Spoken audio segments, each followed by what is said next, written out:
و دیگر معزز علماء کرام پیران طریقت، ہر ایک کا اگر نام لوں تو ایک بڑی طویل فہرست ہے، غالباً اس پر کافی سارا وقت نکل جائے گا، تو بعد میں تشریف لانے والے حضرات کو وقت کے استعمال میں زحمت ہوگی، اس لیے مختصراً آپ کی خدمت عالیہ میں عرض کروں گا کہ آج کی حاضری میری سعادت ہے۔ حضرت شاہ صاحب نے فرمایا کہ آنا ہے، میں نے کہا خوشگوار حالات میں تو شاید آپ کے لیے بلانا مشکل ہوتا، تو ان دنوں دھماکے واقع ہو رہے ہیں، آپ کو میری حاجت ہے تو میں انشاءاللہ بسم اللہ کر کے آتا ہوں۔ اور یہ کہ دھماکے ہوں گے، جو وقت موت کا مقرر ہے وہ اگر ٹل سکتا ہے تو دعا سے ٹل سکتا ہے، لا يرد القضاء الا الدعاء، دعاؤں سے ٹل سکتا ہے، لیکن یہ کہ میں اس سے کوئی حفاظتی تدابیر کروں، نہیں، میں اصلی حسینی خون کا آدمی ہوں، اس بات کی رائے ہی نہیں رکھتا کہ حفاظتی تدابیر موت کو ٹال سکتی ہیں۔ موت کو ٹالنے کا کام دعا کر سکتی ہے، آپ دعا کریں، اور اگر بالفعل ایسا مرنا ہی ہے تو پھر بھی میں موت کی آنکھوں میں آنکھیں ڈال کے دیکھنے والا آدمی ہوں، میرے آباء و اجداد کی تاریخ میں موت سے جھانکنا نہیں ہے، موت کا مقابلہ کرنا ہے۔ اور سرکار دو عالم علیہ السلام کی تشریف آوری نے موت کے سارے زاویے بدل ڈالے ہیں۔ شاید آپ کو یہ بات یاد ہو، احد کی جنگ میں صحابہ کرام رضوان اللہ تعالی اجمعین جو زخمی تھے ان کے پاس پانی لے جایا گیا، ایک کے پاس پانی لے جایا گیا، اس نے کہا اگلے کے پاس لے جاؤ، اس کے پاس پانی لے جایا گیا، اس نے کہا اگلے کے پاس لے جاؤ۔ عام طور پر اس سے استنتاج یہ کیا جاتا ہے، نتیجہ یہ اخذ کیا جاتا ہے کہ ان کو ہمدردی ایک دوسرے سے ایسی تھی، وَيُؤْثِرُونَ عَلَىٰ أَنفُسِهِمْ وَلَوْ كَانَ بِهِمْ خَصَاصَةٌ، اگر ان کو حاجت بھی ہو لیکن دوسرے کو ترجیح دیتے تھے۔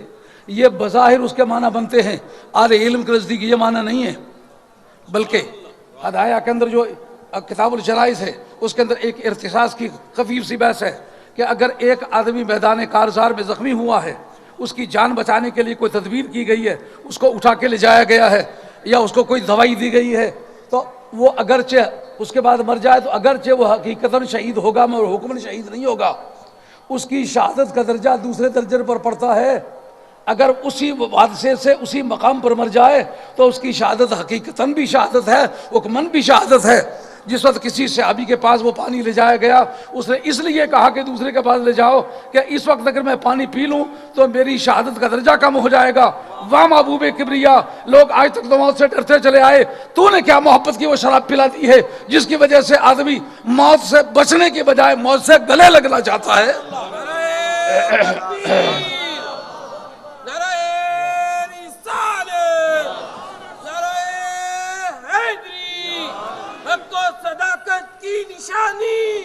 سید عبدالقادر جیلانی، حق و صداقت کی نشانی۔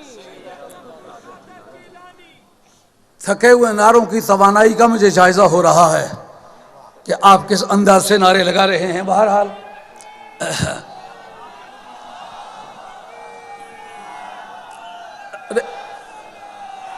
نعرے سے اگرچہ سہارا ملتا ہے لیکن یہ وقت نعروں کا نہیں ہے۔ نعرہ ایک مقرر کے لیے بڑا سہارا ہے۔ پنجاب میں پچھلے سالوں میں ایک بزرگ تھے جنہوں نے 5 روپے فی نعرہ کے حساب سے ملازم رکھا ہوا تھا کہ جو میری تقریر پھسلنے پہ آ جائے تو آپ نے نعرے لگانے ہیں، فی نعرہ 5 روپے آپ کو دیا جائے گا۔ تو نعرہ واقعی ایک بڑی قیمتی چیز ہے، لیکن آپ کا نعرہ یا رسول اللہ، اس پر 2 جملے آپ سماعت فرما لیں۔ جس وقت حضرت صدیق اکبر رضی اللہ تعالیٰ عنہ نے آرمی تیار کی جنگ یمامہ کے لیے، تو اس کے البدایہ والنہایہ کے اندر اماد الدین ابن کثیر نے لکھا ہے وَكَانَ شِعَارُهُمْ يَوْمَئِذٍ يَا مُحَمَّدَ۔ اس دن کوڈ ورڈ کیا مقرر ہوا؟ اپنے اور بیگانے کی پہچان کس طرح ہوئی؟ آپ کے نعروں کی ادا بڑی دل موہنی ہے، آپ کی یہ ادائیں دیکھ کر طبیعت بڑی خوش ہوئی ہے۔ اس پر یہ تبصرہ کرنا چاہتا ہوں کہ سب سے پہلے اس نعرے کو شعار کے طور پر کس نے استعمال کیا؟ امت مسلمہ کے سرتاج حضرت صدیق اکبر نے کیا۔ آج اس پر گفتگو ہوتی ہے کہ یا رسول اللہ کہنا جائز بھی ہے کہ نہیں، اور اگر کچھ نہیں تو 13,000 آرمی نے تو اس کو ایکسیپٹ کیا، تو 13,000 آدمی کا اجماع امت نہیں بنتا کیا؟ حضرت صدیق اکبر کی تجویز ہے اور 13,000 آرمی نے اس کو یک زبان قبول کیا۔ کہنے والا کہہ سکتا ہے یہ جی علامت تھی، تم حاضر ناظر کے عقیدے سے کہتے ہو، میں کہتا ہوں علامت ہی ہے، پر جائز ہے یا ناجائز؟ ایک سوال ہے، علماء کرام تشریف فرما ہے، میں ایک عمر رسیدہ آدمی ہوں، جوان آدمی نہیں ہوں. یہ بزرگ جتنے بھی اسٹیج پر بیٹھے ہوئے ہیں داڑیاں سب کی سفید ہیں، لیکن علم کے لحاظ سے تو یہ سارے مجھ سے بڑے ہیں، لیکن عمر میں غالباً میں سب سے بڑا ہوں. 72 سال و کچھ مہینے میری عمر ہے. تو میں یہ سمجھنا چاہوں گا کہ جس وقت حضرت صدیق اکبر نے یہ نعرہ مقرر فرمایا کوڈ ورڈ کے طور پر اپنے اور بیگانے کی پہچان کے لیے، تو چند باتیں مارج وجود میں آتی ہیں. پہلی بات یہ کہ اگر یہ بات ناجائز تھی تو صدیق اکبر اس کے بانی ہوتے. سمجھنے والی بات ہے کہ نہیں؟ اگر یہ بات ناجائز ہوتی تو صدیق اکبر اس کے بانی ہوتے. ایک مرتبہ سوچ کے دکھاؤ، ویسے بابا نہ کرو، بات سوچ کے بتلاؤ. صدیق اگر یہ کام ناجائز ہوتا تو کیا صدیق اکبر اس کے بانی ہوتے؟ ایک بات. دوسرا یہ کہ یہ نشانی کے طور پر مقرر ہوا، واہ صدیق اکبر، پہلا وہ تو سنی ہے جس نے سنیوں کو ایک مزاج دیا ہے. اور کس کی نشانی مقرر کی؟ سنی کی نشانی مقرر کی. آج کیوں پوچھتا پھرتا ہے سنی کا نشان کیا ہے؟ صدیق اکبر نے بتایا یا رسول اللہ کہنا سنی کی علامت ہے. یہ علامت اس وقت مقرر کیوں ہوئی؟ کہا کہ یہ بھی اذان کہتا ہے، وہ بھی اذان کہتا ہے، اس کا بھی کرتا لمبا ہے، اس کا بھی کرتا لمبا ہے، یہ بھی عربی بولتا ہے، وہ بھی عربی بولتا ہے، یہ بھی اقامت کہتا ہے، وہ بھی اقامت کہتا ہے، یہ بھی نمازی ہے، وہ بھی نمازی ہے.